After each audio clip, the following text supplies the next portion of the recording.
This video is only for entertainment purpose. Please don't take it seriously. Chandanpur नामक गांव में नायरा अपनी दादी के साथ रहती थी।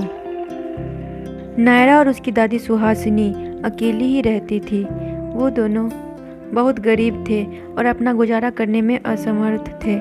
नायरा की मां अक्षरा और नायरा के पिता नैतिक की मृत्यु कुछ समय पहले ही हो गई थी, जिसके कारण वो अपनी दादी के साथ अकेली रहती थी। नायरा की दादी सुहासिनी को भूलने की बीमारी थी।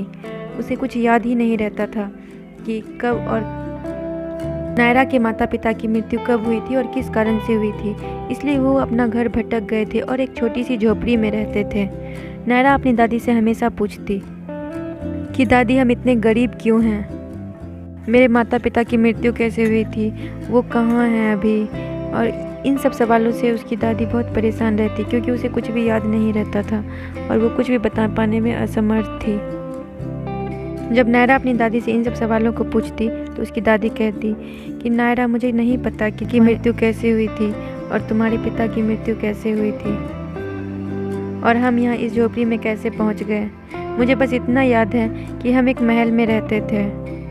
तो नायरा को हंसी आती और वो सोचती कि हम लोग तो इतने गरीब हैं, तो हम लोग महल में कैसे रह सकते हैं। नायरा और उसकी दादी इतने गरीब थे कि उनके पास खाना खाने के लिए भी भोजन नहीं जुटता था। नायरा बहुत अच्छा गाती थी। उसके घर के सामने एक रेलवे स्टेशन था, जहाँ पे वो रोज़ाना गाने के लिए जाया करती और उसी से उसे कुछ पैसे भी मिलते। जब वो वहाँ पे गाती तो लोगों को उसका गाना बहुत भाता था और लोग उसे कुछ पैसे भी देते, जिस कारण से वो अपनी दादी के लिए भोजन जुटा पाती। फिर दोनों दादी पोती भोजन करते। नायरा की दादी को कुछ नहीं पता था कि वो कहाँ से भोजन लाती है और कहाँ से पैसे कमाती है। वो इन सब बातों से अनजान थी और अगर उसे वो बता भी देती थी तो उसे भूलने की बीमारी थी। वो बार बार भूल जाती कि नायरा पैसे कैसे कमाती है। एक बार जब नायरा ट्रेन पर गाना गाकर वापस आ रही थी तो उसने देखा कि उसकी दादी का किसी के साथ बहस हो रहा है। जब वो यहाँ पर आई तो उसने देखा कि एक सरकारी अफसर उसकी दादी को कह रहा है कि आपको ये जगह खाली करनी पड़ेगी, क्योंकि यहाँ पे हमें रेलवे स्टेशन और स्टेशन बनाने हैं। और इस बात पर उसकी दादी उससे झगड़ा कर रही है।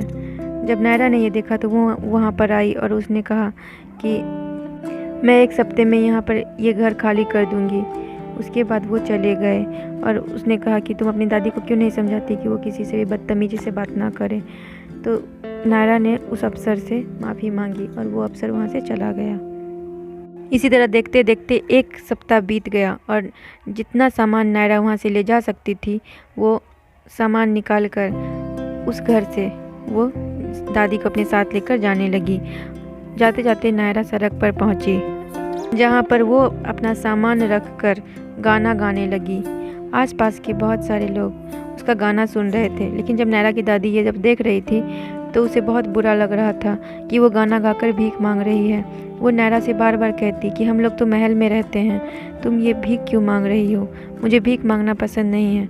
तो नायरा अपनी दादी को बताती कि हम लोग गरीब हैं और हमें अपना गुजारा इसी तरह करना पड़ता है, नहीं तो हमें भोजन भी नहीं मिलेगा खाने के लिए। उसी समय वहाँ पे लोगों के बीच से एक आदमी आता है और वो नायरा से कहता है कि तुम उसी तरह गाना गाती हो जिससे तुम्हारी माँ गाना गाती थी। वो आदमी नायरा की माँ के घर में काम करता था बहुत सालों से और उस आदमी ने उन दोनों को पहचान लिया था। उस आदमी ने कहा कि अब तुम भी अपनी माँ की तरह बड़ी सिंगर बनोगी। उसके बाद वो नायरा को उसके असली घर में ले गया, जो उसके माता पिता का घर था। जैसे ही नायरा वहाँ पहुँची तब उसे समझ में आया कि उसकी दादी हमेशा ये क्यों कहती थी कि हम लोग महल में रहते थे। वो अपने घर को महल क्यों कहती थी, अब उसे समझ में आ गया था। अब नायरा को गाना गाने के लिए एक बड़ा स्टेज मिल रहा था। वो अब स्टेज पर गाना गाती थी, अब वो सड़क किनारे गाना नहीं गाती थी। इसी तरह करते करते उसकी आवाज़ बहुत मीठी थी। वो एक बहुत बड़ी सिंगर बन गई अपनी माँ की ही तरह। और वो घर देखकर उसकी दादी को भी अब सब कुछ याद आ गया था।